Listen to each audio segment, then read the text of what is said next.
All right.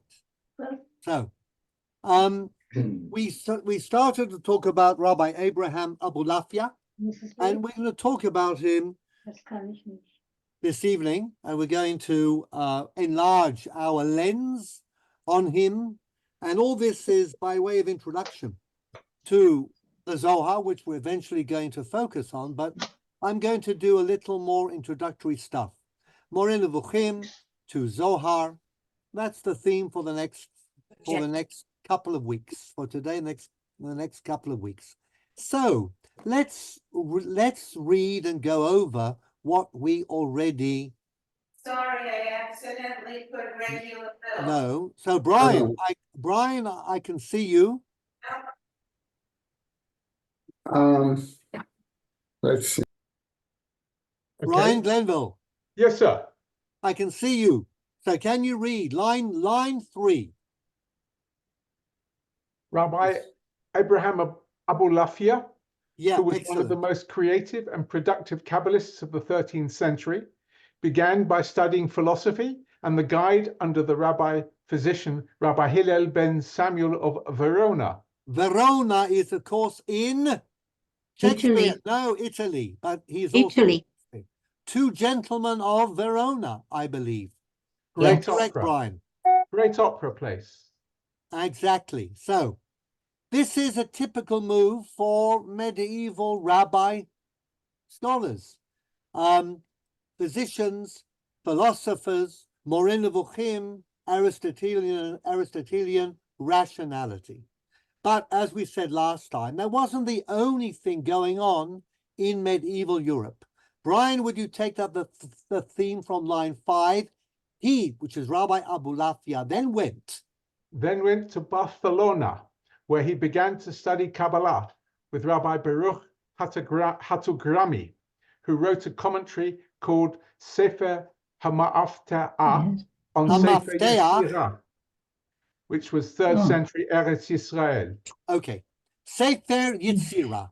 What do we know about Sefer Yetzirah? Sefer Yetzirah, as I said, 3rd century Eretz Yisrael. So we're going back to the time of the Mishnah. This goes back a long time. Okay, it's not newfangled, medieval. Sefer Yetzirah is one of the early books of the Kabbalah. What does it deal with? What does Sefer Yetzirah tell you about? Jean, what does it tell you about? I never opened it, but according to the title, I imagine that it is about the creation of the world and what Maimonides called the physics. Okay, yes and no. It's the creation of the world, but it's actually all about letters and words. Yeah. It's nothing to do with physics at all. Unless, of course, you want to say that the genetic code consists of letters. C, T, A, and G are, after all, the proteins that make up DNA. Perhaps those are the letters. Now, if you've never opened Sefer Yetzirah, you might want to. It's a very short book. It's absolutely unintelligible. Nobody understands it. But that doesn't prevent people from writing commentaries. And on the Sefer Yetzirah, we've had commentaries from Rav Saadia Gaon until the Gaon of Vilna, all trying to unpack this impossible to read book. But it's definitely got a lot to do with letters. So the Hebrew letters, the letters of the alphabet, were how God created the world. So here we are. We have a blueprint for creation, Sefer Yetzirah. Okay.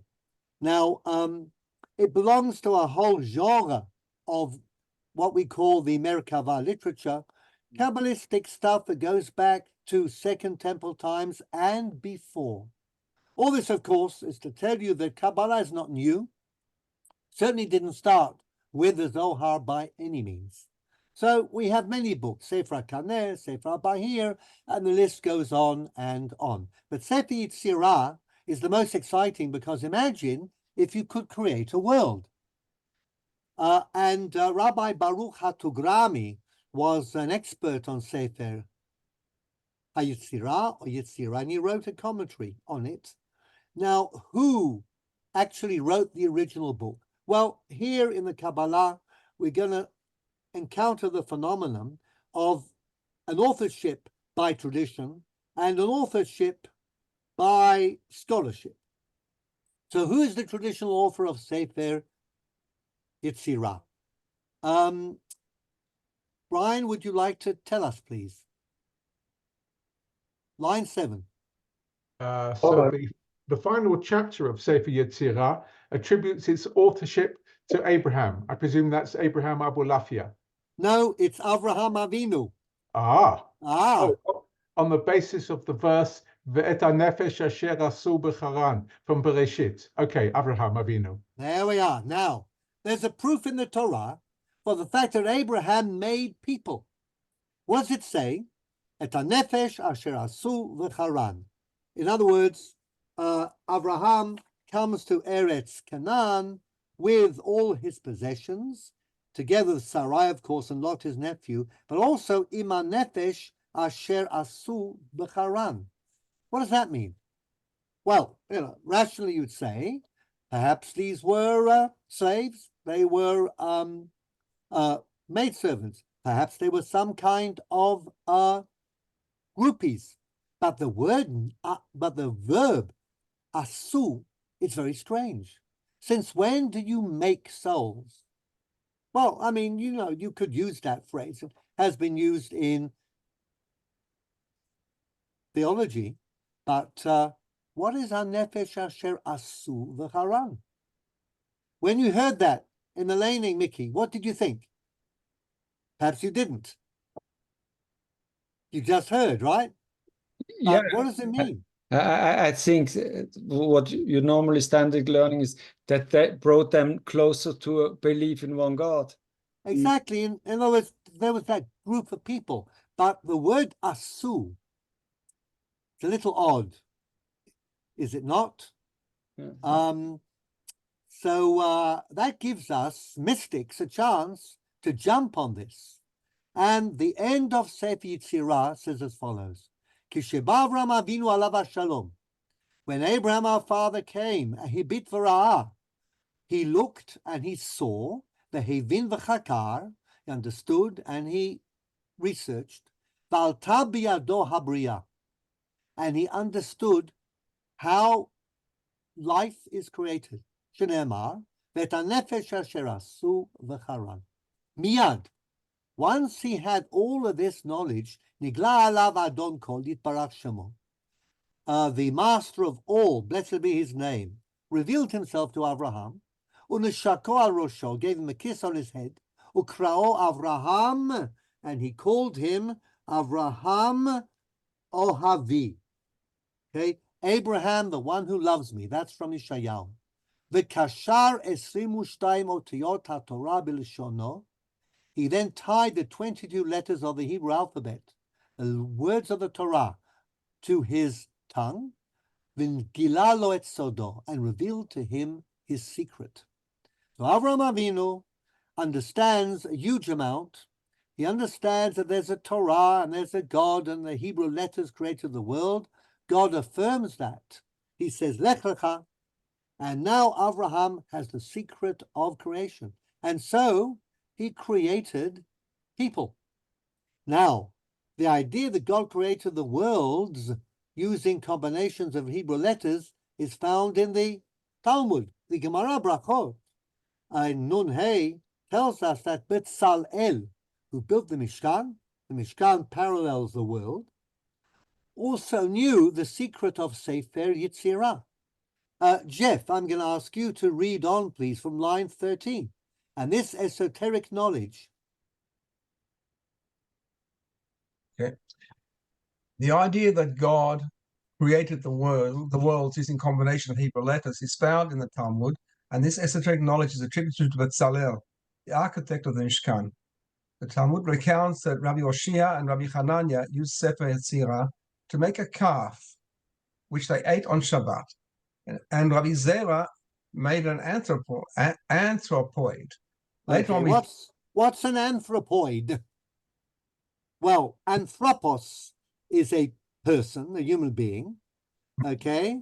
And oid in Greek is like, okay? like a mummy or a Like a toilet. person, like a person.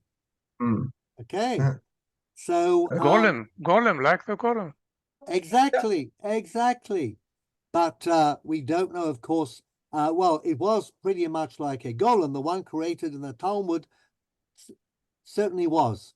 For any zoologists amongst us, then we know that the highest genus of animals is Anthropoidea.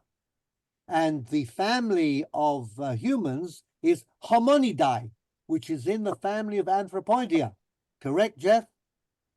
Correct. Absolutely. Absolutely. Okay, so the primates are very high up. They come after us, okay, or just before us, actually. So Rabbi Zera created an anthropoid, something very much like a human being. This is in the Gemara, okay? So the anthropoid is very interesting because Rabbi Zera sent his anthropoid. It walked, apparently, and it looked fairly human, sent it to Rabbah, and Rabbah asked a question, and there was no answer. No, this was not a very intelligent anthropoid, and so it was reduced to dust. Now, there's a lot of discussion in the Poskim about creation using Sefer Yetzirah. It's used in many areas. For example, one of the questions that we ask about Abraham, well, anyhow, I'll skip this because it could go on forever and ever. But the Shalah has an interesting take on Yosef. Yosef brings an evil report to his father. Midrash says that he accused his brothers, amongst others, of Gilui Arayot, forbidden sexual relations, because he saw them, the brothers, with one woman who was, as it were, passed around one to the other. So he comes back and tells his father, the brothers are engaged in Gilui Arayot, forbidden sexual relationships. The Shalah Kadosh says, what Yosef didn't know was that they had created this female using Sefer Yetzirah. And therefore, she wasn't human at all, and therefore the prohibitions on forbidden sexual relations did not apply. Questions are asked in halachic literature about whether a golem, some anthropoid created by Sefer Yetzirah, can count to a minyan. The Chacham Tzvi had a famous tshuva on that, and basically he said no, it can't count to a minyan. One, because the golem that he was considering, by the way, he says his great-grandfather, Rabbi Eliyahu of Chelm, made a golem, and he was called Rabbi Eliyahu Baal Shem. Now the Shem, of course, is the name of God, combination of either the name of God as it is written, or combinations of letters that yield the name of God. We'll be talking about the 12-letter name of God, the 24-letter name of God, and the 72-letter name of God, and many, many more.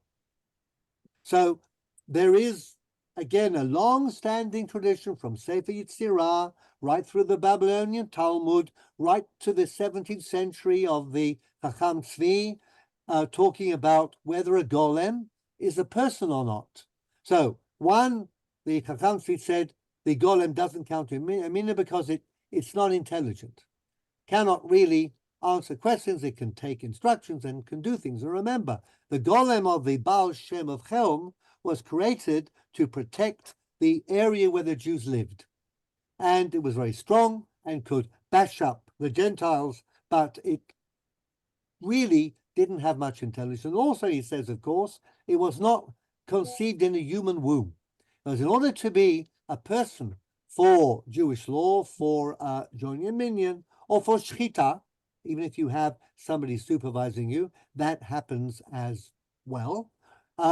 You need to be born to a Jewish mother in a womb. You need to be born in a womb. Okay? Because again, it says in the Torah, shofech dam ha'adam ba'adam, damo yishafech. And as the Gemara says, Eza adam shebetoch adam, ze ubar b'mei imo. Now, the context is the criminal law. In other words, somebody who kills another person has to be put to death. Rabbi Yishmael in Masechet Sanhedrin says the phrase in the Torah in Bereshit chapter 9 is Shofet dam ha'adam ba'adam. So I could say, who is an Adam betoch Adam, one person inside another? This is a fetus. And there is a discussion in Halakha about whether a fetus is included in the Sheva Mitzvot B'nai Noach, in the code of law that was given to Noach and his descendants when they came out of the ark. So this is the gist of Chacham Tzvi's Psak. Of course, you can ask a question on that. If it's correct that in order for somebody to be an Adam, in terms of his destruction being murder, okay, then what would have happened had somebody murdered or assassinated Adam Harishon? Was he correct? Did he come to existence in a womb? No, he didn't. Would you have been innocent or found not guilty or not liable to punishment had you murdered Adam Harishon? Rabbi Hanoch Henech Gershon Hanoch Henech Leiner makes a similar argument when he actually argues for giving some human status to an anthropoid. But that's going to take us a long way away from what we're trying to do, and we will not finish. But it's a fascinating topic. I'm also not going into the issue of killing a fetus in Jewish law, because what I've just said is to do with the Mitzvot B'nai Noach doesn't apply according to Halakha, where, of course, the mother's life and health always comes first. But what I want to use this opportunity for is to show you how Sefer Yetzirah goes back a long time. It's mentioned in the Gemara, certainly there in the Talmud, okay? And the last thing I'm going to say, because I've already done this, is that whose golem have I not mentioned? The one of the Mahal. Right. Was there such a golem? Rabbi, I have to tell you today that the answer is absolutely not. The Maharal of Prague had nothing to do with golems. Oh, Now, this just shows you how powerful folk belief is. You go to Prague to this day, okay, and who is the local hero?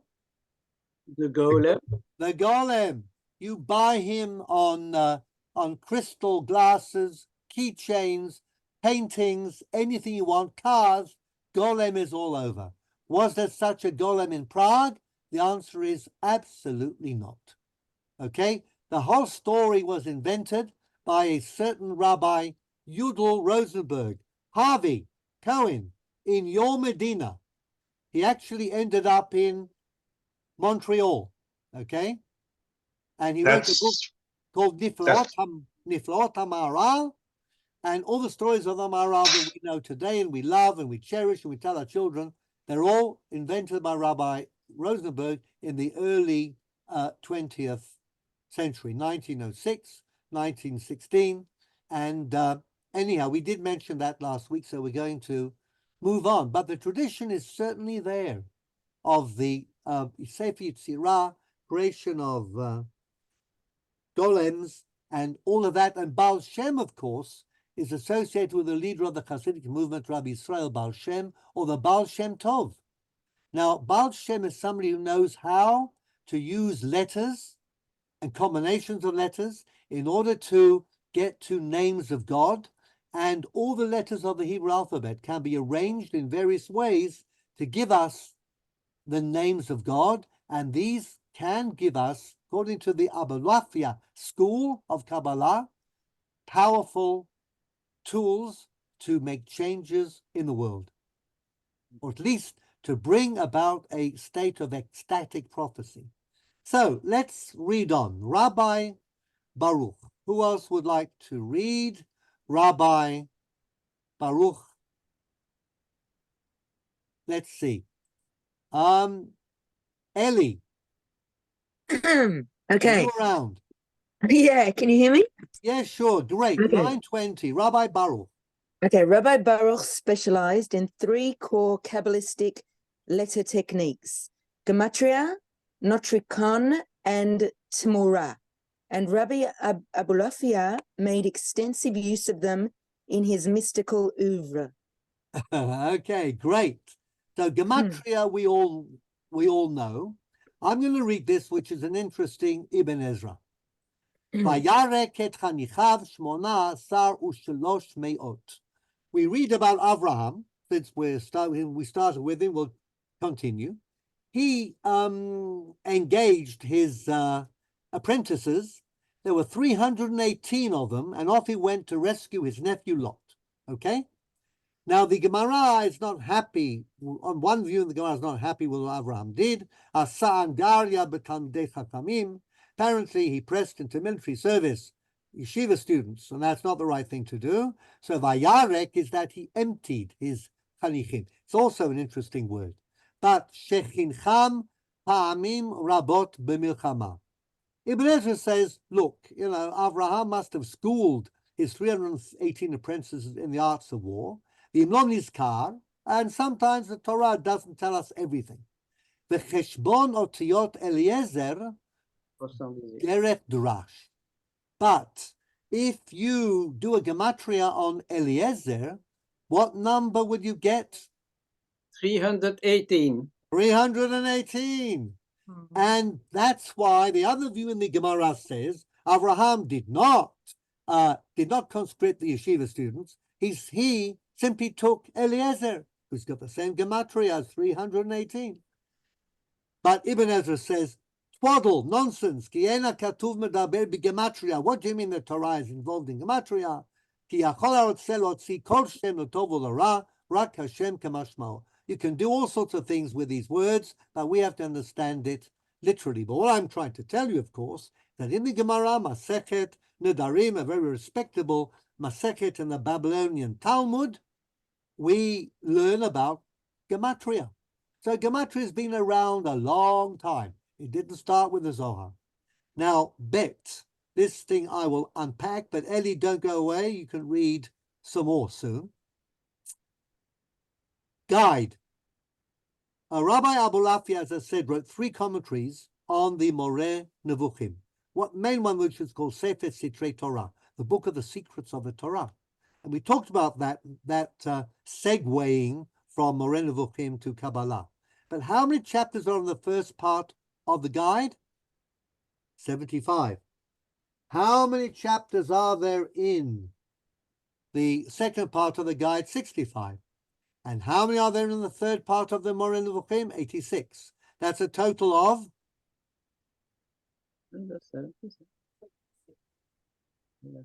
75, 65, and 86 is what?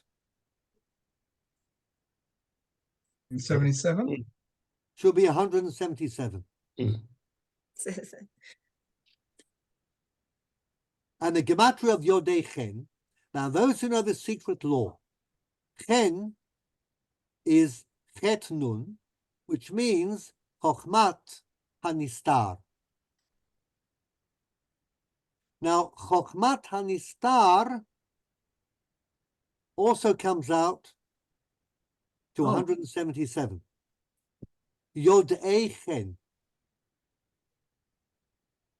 So somebody's checking all of these gematrias. I hope the Rabbi Abulafia got it.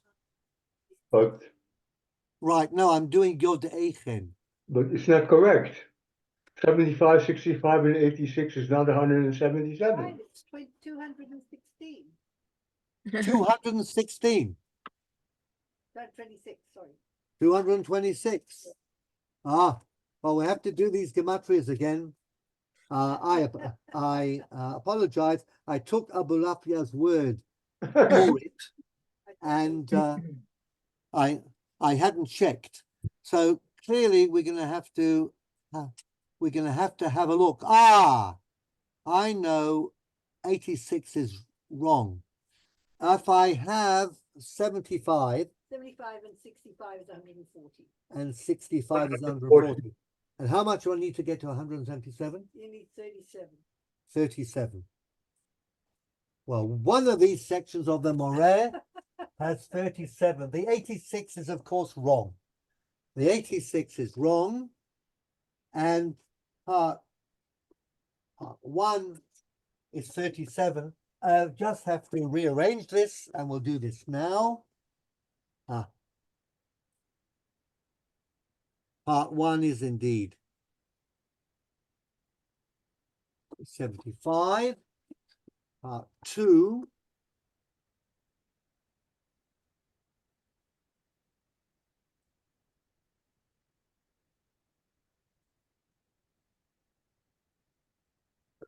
is 48.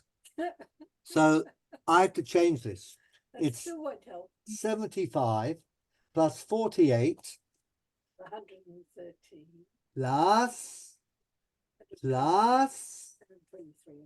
plus 55. How much is that? That's 188. 75. 178. 178. We can always be out by one. Thank goodness. Okay. So, Your Deachen is also not in this area. It's 152. 152 is your Dea. 10. How much do we No, need for 177? I think it's 148. 25. Forget it. I'm going to have a look at this Sorry, again. error. 80. 80.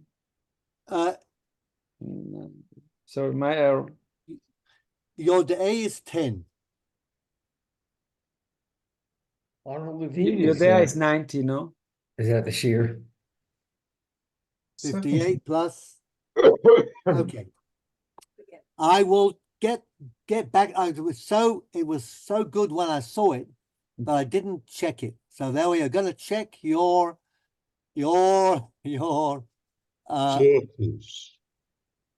gematrias. It would have been nice. Notricon is next, and now I'm going to give you some of the Notricon because we're going to use this a lot when we look at the Zohar. But this is again a piece of Gemara in Masechet Shabbat. So, Katav Otachat, line 30. Katav Otachat Notricon. Say you write one line of Notricon.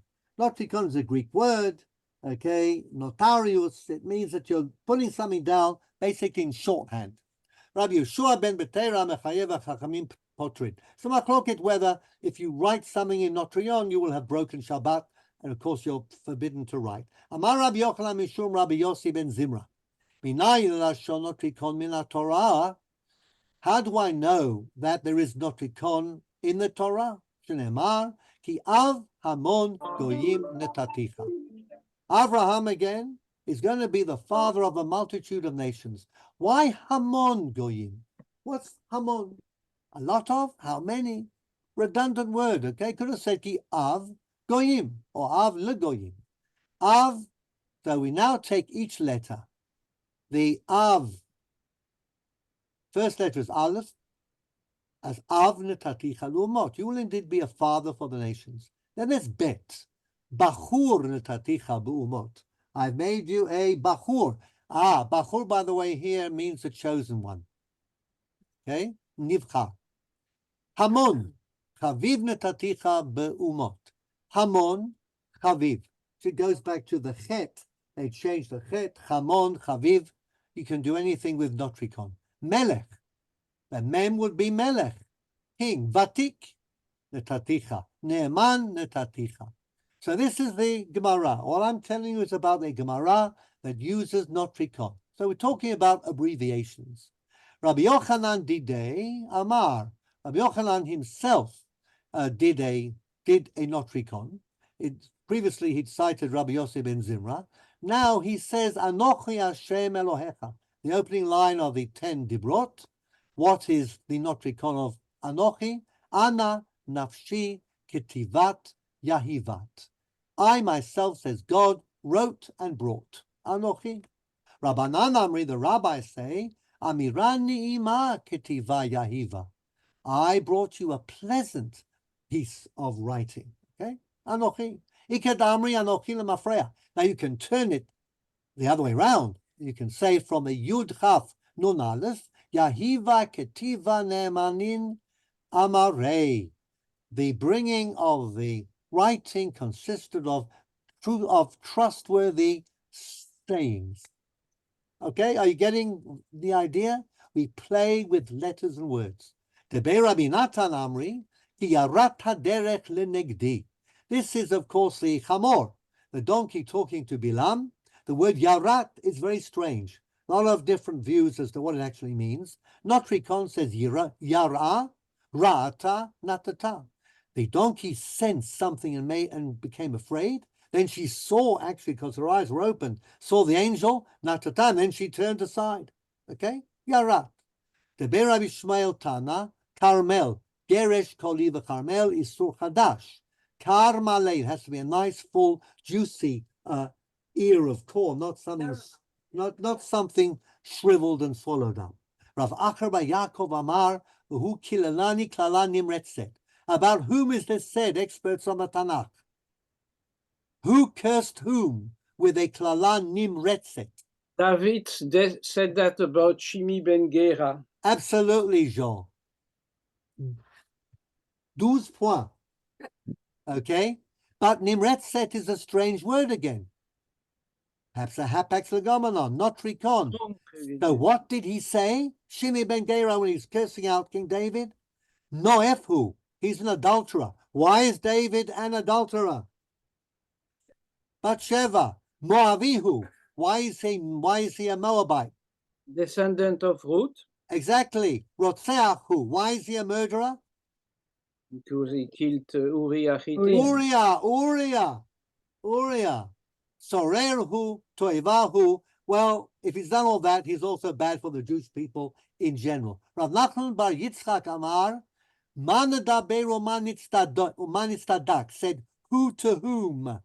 Yehuda to Yosef. Exactly, Yosef, who he thinks is the Egyptian viceroy. Nitzdadak. Well, apparently he should be saying, we've done a terrible thing, we're throwing ourselves on your mercy. But apparently, Nitzdadak is likely Hitzadek. Yehuda is actually defending him and his brothers. Nechonim anachnu, tzadikim anachnu, torim anachnu, dakim anachnu, kedoshim anachnu.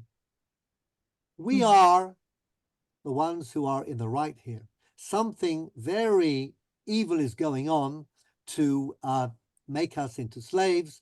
And Yehuda, in fact, is offering a veiled criticism to Yosef, or is apparently this speech begging for mercy.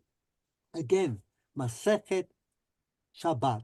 All of this is in the Talmud, mainline Jewish sources, but in the Kabbalah, it becomes a major tool. Line 3 from the Brit Melucha, which is a Kabbalistic work. Oseh malacha bruchot, mishartav eshlohet in Tehillim, say that every morning. Shem hamalach amar mu'el. And if we start going through the names of angels, we'll unpack them and you'll see there are psukim and all sorts of letters and words. And the last one of this is Tumurah. Tumurah is change. Now we have Atbash, Avgad, Albam. Atbash is when instead of writing Aleph, you write Taf.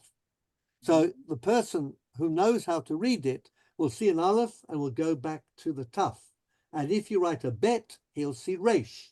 So it's a kind of a code, but it is Atbash. Avgad. Now, have you ever looked on the back of your mezuzot? You take off a klaf on your mezuzah. What's written on the back? Shaddai. Kuzu b'muchsas kuzu. Take a minute and have a look if you can get your mezuzah. You might check it to see the text is still there. But every single one, it's Kabbalah. Our mezuzot, Kabbalah. Now, what does kuzu b'muchsas kuzu mean? If you use avgad, that means instead of aleph, you say bet. So I've got kaf. So I have to go to the letter before kaf. What's the letter before kaf? Yud. Yud. Now, what's the letter before vav? Hey, Hey. Hey. Letter before Zion, Vav. and the letter before Hey. Hey. hey, Well, that's Yud Hey Okay, Vav Vav Hey, too. which makes Hashem. Okay. Yeah. Bemuchsaz. Aleph, Aleph. Lamed, hey, Aleph. Allah, Nun. Nun. Hey. Aleph. Lamed. hey, Hey. Yud, Yud. Nun, Nun. Vav. Elohei. No. Got it? Mm. Has everybody got it? Yeah. And the last one is Kuzu again, which is Yud Hey Vav Hey. So all our Sofrim are Kabbalists, and they sign off on the back. And this is, of course, a classical Kabbalah. We have to put Hashem, Eloheinu Hashem. And everybody who looks at this, who doesn't know, thinks, wow, this is some kind of magic spell. And then you start the whole thing with the mezuzah being a matter of protecting your home. It's mystical, it's mysterious, it's got funny letters. There's a history here. But and that is what anyone, it is. all the mezuzot also? They are indeed. And When- Rambam was agreed with such a... Absolutely not. Oh, His mezuzot didn't have it. But I think that yours do. Would you like to check? well, I will, enfin, not easy. Bon. Okay. Somebody should definitely check, but we can take a poll and see who did not find a kuzu b'muchsas kuzu on their mezuzot klafim. So, Rabbi Abulafia absorbs with great passion the new world of Kabbalah that's open to him. We haven't done much. We've just looked at a little bit, but the way of organizing letters can be used to create the world. This is a source of power. So let's read on line 5. Debbie, would you like to read? No? Okay. Somebody else? Who'd like to read from line 5? This is easy. Ellie, you can continue, please. Rabbi Abulafia. Rabbi Abulafia became the founder of the prophetic school of Kabbalah, which begins with the assumption that the letters of the Hebrew alphabet and their vowel points all possess mystical meaning, and that their combinations and permutations possess an illumining power when understood against the background of the divine names. Armed with this knowledge, and together with the observance of certain rites and ascetic practices, men may attain the highest aim of existence and become prophets. Now remember, Rambam says something very similar in the Moreh Nevuchim. He also talked about the ability we have to become prophets. He talked about the intellectual aspect, of course, that's not here, being brilliant at everything, and also the ethical aspects. And Rambam himself was fairly ascetic, but the Kabbalah takes it in a very different direction. Continue, please. They will reach the highest degree. They will reach the highest degree of perception and be able to penetrate intuitively into the inscrutable nature of the deity, the riddles of creation, the problems of human life, the purpose of the precepts, and the deeper meaning of the Torah. His seminal work on this topic was Sefer HaYashar. So Abulafia is the founder of the prophetic school of Kabbalah. I've taken the most exciting and controversial school, that Kabbalah too, aimed at allowing people to become prophets, Nevi'im, but they did so not by studying astrology, mathematics, logic, philosophy, medicine, and all the Talmud and all halakha and Aristotelian theology, but by arranging letters, by fasting, and we'll see the process shortly, and achieving a state of ecstasy. In other words, it's the emotion, and this is what mysticism is, relating to God with the emotion rather than the intellect. So this is an ecstatic type of Kabbalah, and in his numerous works on the subject. Ellie, read on, please. Rabbi Abulafia focuses on complex devices for achieving prophecy through the recitation of divine names, together with breathing techniques and hypnotic type practices. Read on. This is getting so fascinating. Purification through fasting, the constant wearing of tefillin, and donning pure white garments.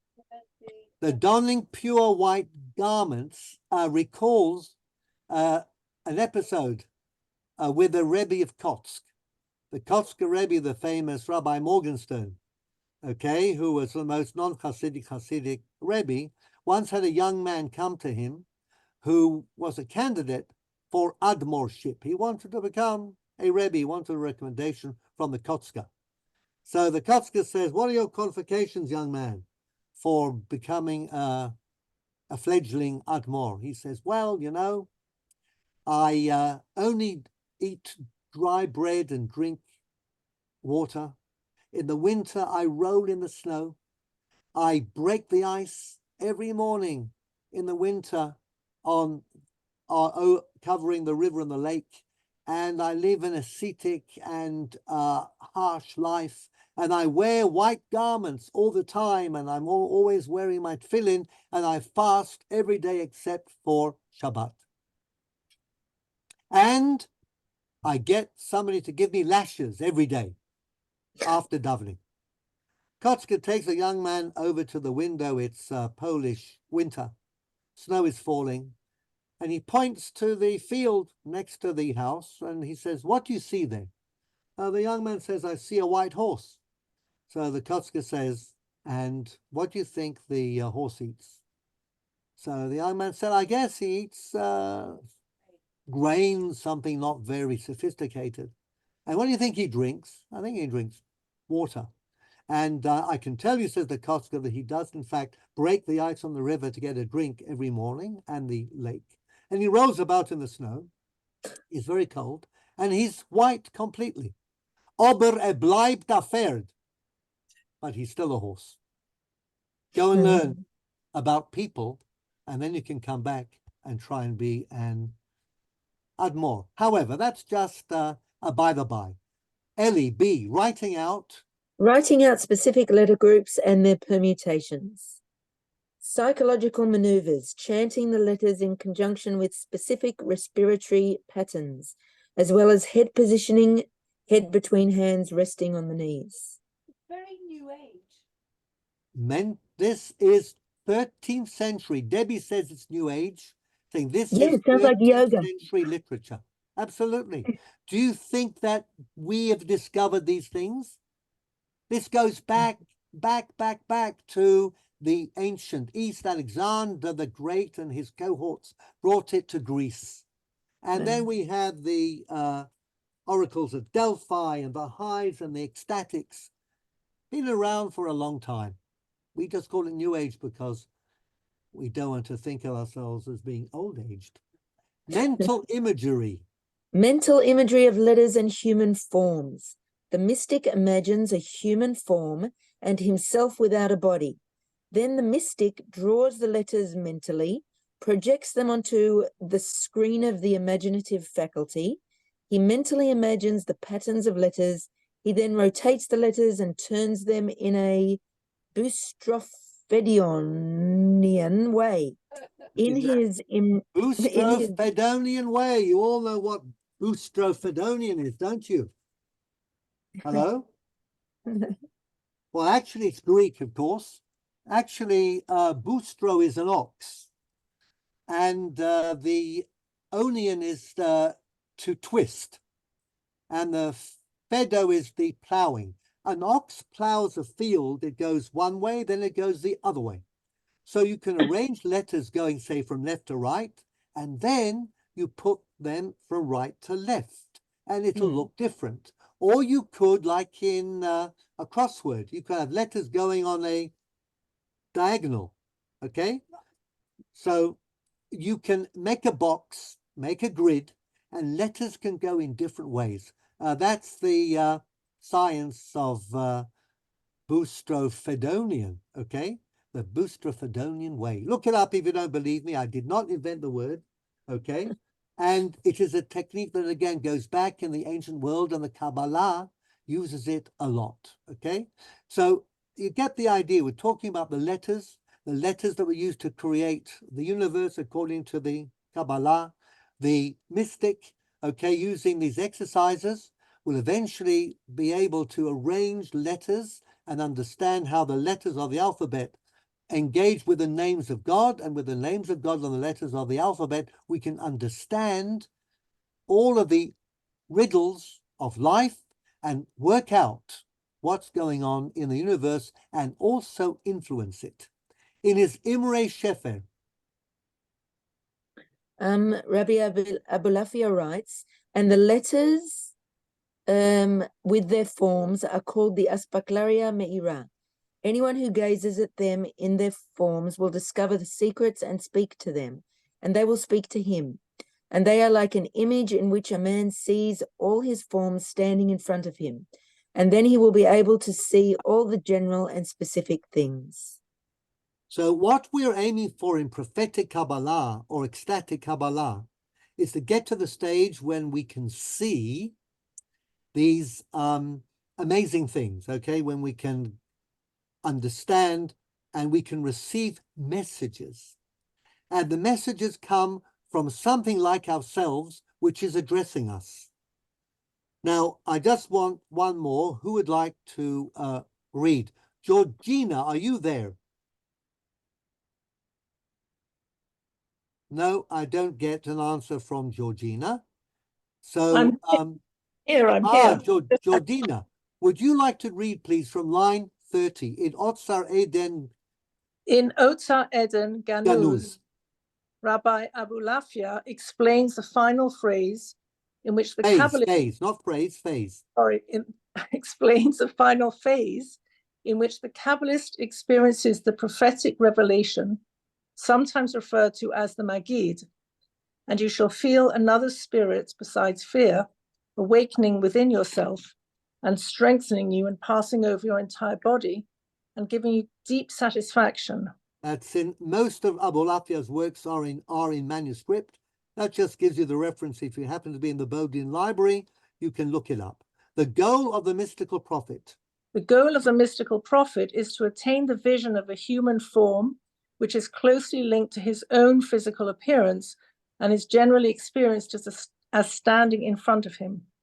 The experience is increased when the mystic experiences his autoscopic form as speaking. Right, or autoscopic would be seeing yourself. Scope, auto, okay? Right, Speaking. form as speaking. The double begins to talk to the mystic, teaching him the unknown and revealing the future. Now, what does this remind you of? And the clue is Shavuot night. Magid. Which great rabbi, halachist and mystic? Rabbi Joseph Caro. What happened in 1532 in Adrianople on Leil Shavuot? The Magid came to the Bet Yosef, Rabbi Yosef Caro. Remember? Only Kabbalists stayed up at night, by the way. It's only in the modern era when we have coffee and it's become a fashion that we can stay up all night pretending to learn Torah. But they took it seriously. And if you're a Kabbalist, you would know the night of Shavuot, the heavens open up and you will receive knowledge and wisdom like no one else. All Israel is asleep. You and the adepts are up, and you wait, and then the Magid comes. And who was Rabbi Yosef Karo's Chavruta that night? Another Kabbalist whose song we sing every Friday night. We're all Kabbalists now. Nagara. Who? Nagara, No. I mean, in Shul. Lechadodi. Lechadodi, who composed Lechadodi? Al-Kabetz. Shlomo Al-Kabetz. He was another Kabbalist. He was learning together with with Yosef Karo in the Balkans in Adrianople. And in the middle of the night, there is a Magid. And suddenly Karo is speaking in a strange voice, not his. And the voice is telling them that they are selected by God. All Israel is asleep. They are the true heart of the Jewish people. They are awake and they are seeking out the secrets of the Torah, studying the Zohar and Kabbalah. And because of them, the Shekhinah is still in touch with the world. They have to go on Aliyah. They have to study the Mishnah. Hence, the Mishnah becomes Kabbalistic recipe. And we say Mishnah, which is Neshama, for in a Shiva, for example, to help the soul rise in the heavenly spheres. And all of this comes together. Abulafia was the first great Kabbalist who told us about this and what was actually going on. Another description in Sefer HaCheshek. By the way, he's not the only one who had a Magid. Who wrote the Mesilat Yesharim? Moshe Who? Rabbi Ah. Moshe Lutzato. Chaim. Ramchal, Moshe Chaim Lutzato, young man, same thing, talks about his Magid. By the way, he got into big trouble for his Kabbalah. Also, by the way, he had no beard. He was an Italian rabbi at the time, no beard, and he was persecuted and was forced to put his Kabbalistic writings in a box, which was under lock and key in Amsterdam. Then he tried to get the box out. Fascinating story. Read up Ramchal, okay? Not the frum guy you think he was if all you've read is Mesilat Yesharim. All right? But he was an amazing Kabbalist. But let's have a look at Abulafia. What do you need to do? Georgina, would you please read on? Line 1, and sit. And sit as though a man is standing before you and waiting for you to speak with him, and he's ready to answer you concerning whatever you may ask him, and you say, speak, and he answers, and begin then to pronounce the name. The name of God, the ineffable name, but not the name you think. That the 72 letters. And Right. the first combination. And the first combination of letters drawing out the breath and at great ease, and afterwards go back as if the one standing opposite you is answering you, and you yourself answer, changing your voice.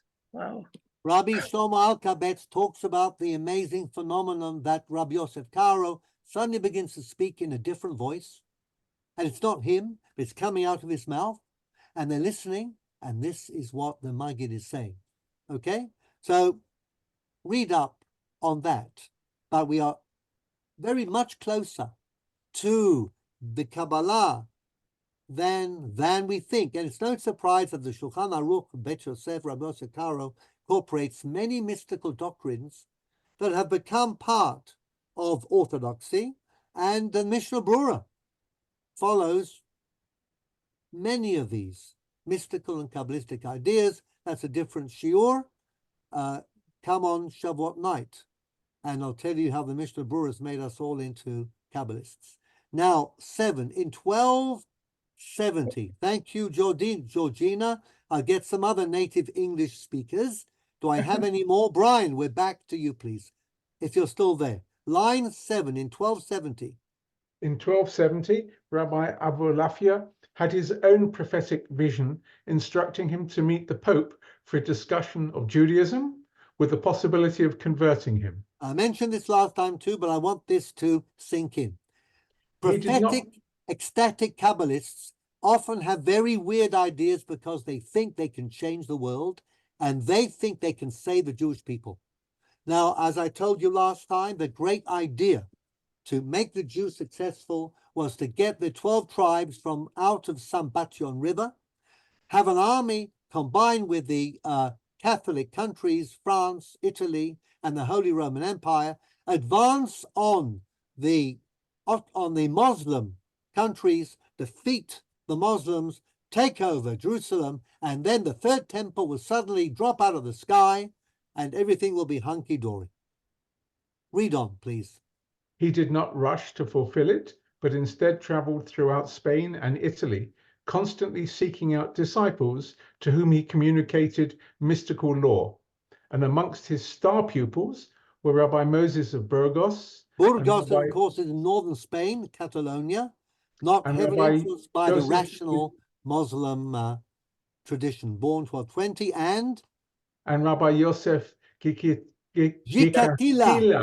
Gikatila, I talked about him last week, famous Kabbalist, the Bet Yosef Rabbi Karo, cites him in 3 instances, justifying practices we have today. I mentioned them all last time, so I'm not going to mention them again. It is, and also, time is moving on. It is noteworthy, Brian. It is noteworthy that in the hands of these Kabbalists, the guide functioned as a catalyst for mystical teaching, and they emphasize Maimonides' own words regarding the need to seek out deep meanings in his work and not to take it at face value as an indication of its esoteric nature. So again, it's part of my theme to show you that the Moreh Nevuchim is transformed into a Kabbalistic work. Jeff, are you still there? Jeff Fisher. Yep. Okay. Line In 15 in 1280. 1280, he went to Rome in order to meet Pope Nicholas III, but the Pope refused to see him. When the Pope left Rome for a retreat in Soriano, he issued orders that if Rabbi Abulafia attempted to follow him, the fanatic was to be burned, and a stake was erected close to the inner gate in preparation for the pyre. Rabbi Abulafia set out for Soriano all the same. He was and a reached there. prophet, okay? So God sent him, and prophets will That's it. do their thing. He reached there on August the 22nd. While passing through the outer gate, the news broke out that the Pope had died from apoplectic stroke during the preceding night. Now, wasn't that a stroke of luck? Or you might say, God intervening. Okay, he returned to Rome. He returned to Rome, where he was thrown into prison by the Order of Friars Minor, but was liberated after 4 weeks' detention. His next destination was Sicily, where he was active in Messina, presenting himself as a prophet with messianic undertones. That's what they tend to do. Okay, David Ruveni, Shlomo Molcho, Shabtai Tzvi, the whole lot. He had several students there. He had several students there, as well as some in Palermo, but the local Jewish congregation in Palermo, led by Rabbi Achituv, energetically condemned Rabbi Abulafia's conduct, and around about 1285 addressed a letter of complaint to the Rashba in Barcelona, who had devoted much of his career in calming the various messianic hysteria of the day. The Rashba placed a cherem on Rabbi Abulafia and his works, and this controversy was one of the principal reasons for the exclusion of Rabbi Abulafia's Kabbalah from the classical Spanish mystical schools. You will not have heard about Rabbi Abulafia much, because ever since the Rashba's cherem, he was kind of marginalized. Now, there's a long extract here in which he tries to get a friend of his in Barcelona to tell the Rashba that he's a really frum guy and he studied Gemara and the codes, and he keeps the mitzvot really punctiliously, and his works have been misrepresented, and he is simply being a true Kabbalist, etc., etc., etc. And he says, you know, you can read this, please intercede for me. But as I say in French, hat gar nicht geholfen. And line 5, in the wake of the Rashba's cherem.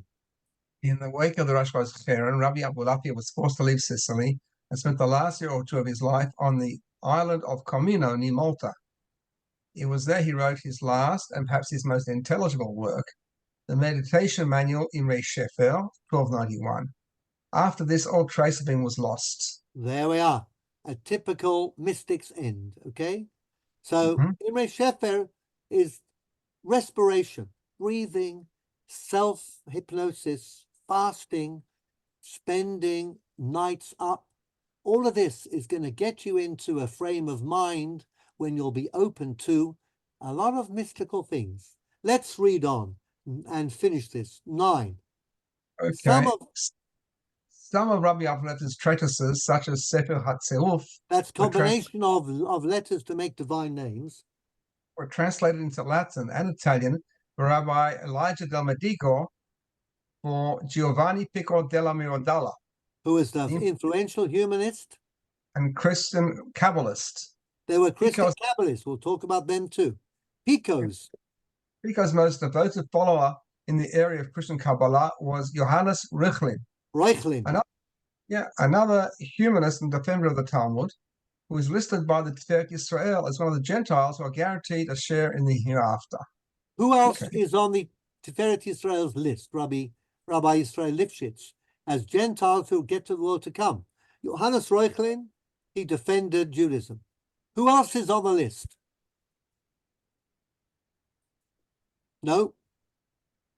Edward Jenner. What did he do? Guy who's No, smallpox. smallpox inoculation. Yeah. Exactly. Francis Drake or Walter Raleigh. What? Potato. The potato saved Europe from famine. And finally, who invented printing in Europe? Gutenberg. Johannes Gutenberg. Thank you, Debbie. So all of these, Rabbi Yisrael Lifshitz, the Baal Tiferet Israel, the Mishnah, puts them into the world to come. They are righteous Gentiles. Extant in many manuscripts. Let's just have this. Brian, would you please give us line 15? Extant in many manuscripts, Rabbi Abulafia's writings were not generally printed because of the Rashba's herem, but many Kabbalists refer to him in their writings. He was read and he was known, and when we read books of Kabbalah, we read Abulafia. Scholarship started with an analysis of his manuscripts by M.H. Landauer, who attributed the Zohar to him. Now, we're going to talk about the Zohar very soon as to where that came from. Adolf Jelinek, who was the famous rabbi of the Leopoldstadt Temple. Where is the Leopoldstadt Temple? In which city? Do you know the play Leopoldstadt? Vienna. Yes. He was a famous rabbi and a great preacher. What did he say? Seitenstättengasse refuted this attribution and compiled the first comprehensive list of Rabbi Abulafia's writings in the 19th century. Rabbi Amnon Gross, who is a Breslover Chassid, dedicated many years to study, by the way. Dedicated many years to studying some 30 extant manuscripts of Rabbi Abulafia's writings and published them in 13 volumes between the years 1999 and 2004. You're welcome to read. Major contributions to the analysis of Rabbi Abulafia's thought and that of his school have been made by Gershom Sholem, Chaim Wierzbowski, Moshe Idel, and Elliot R. Wolfson. Okay, the last one I will read. Interestingly, somewhat ironically, at the end of the 13th century, Rabbi Yosef Kaspi, who we've talked about, traveled to Egypt in order to investigate the popular claim that Maimonides had left an oral tradition with his family for understanding the esoteric aspect of the guide, but the trip was to no avail. Indeed, he mentions his disappointment with Maimonides' descendants in the introduction to his work, Amodei Kesef. They're all very pious, but bereft of any intellectual capability. Okay, so that's it for this evening, folks. Again, we are talking around the Zohar. We're talking about Kabbalah. This is kind of an adventure trip, different aspects of Kabbalah. Historically, we're in the 13th century, which is a century in which the Zohar appears for the first time. And we're eventually going to make our way to the Zohar itself, but we're not going to be reading Zohar, a lot of Zohar, in order to plow through it as we did with the Moreh Nevuchim, but we're going to be looking at some of its main ideas and putting them into the background of the existing Kabbalah. Kabbalah is a whole world. The Zohar is one bit of that world, but it happens to be the text that became most well-known and the one that is studied most. But this is a whole world, and we're going to do it bit by bit. And I haven't finished with the Rambam's Moreh Nevuchim either, because I want to do that next week and look at what happened to the Moreh Nevuchim between its last printings at the end of the Middle Ages and the period of Haskalah in Europe, and also Chassidut. And once we've painted, I think, a rich canvas, then we will start zeroing in on bits and pieces of the Zohar. That's the plan. So if you've enjoyed the last few sessions, tune in again.